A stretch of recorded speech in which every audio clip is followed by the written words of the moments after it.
Thoibia, Kaidore. Nuksuk Ningzanaraga, Tawai Nuaitana Lerem Lidi, Kaidobi Yorage. Tamo, hiyanggei thase, Ningol oibi singgi, Khwaidagi nungaiba thani haine.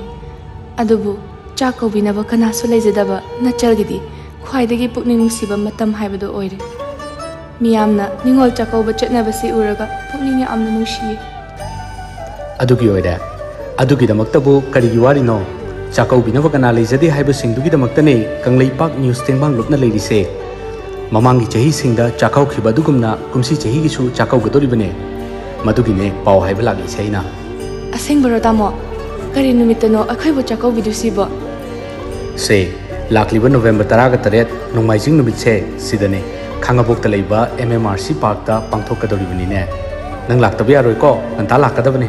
Hoi tamo, ay soidana lakani. Kari fizo set kadagi haibado ay amukta khalukhi. Chakouba laite haibagi wabi ragano, kaubiragano, lakliba November taraga taret, nongmaijing numita, Kangleipak news Tengbang lupna, lamdamasugi ningol singbu chakau jabagi thouram ama, Khangabok leiba MMRC PARK ta pangthokcharagani. Thouram asibu mapung fanabagi damak pibaw oiba singna mateng pangbiyu amadi, ningol oibi singnasu saruk yabiyu. Khanghanjariba Saikhom AB Maitei, General Secretary, KNTL.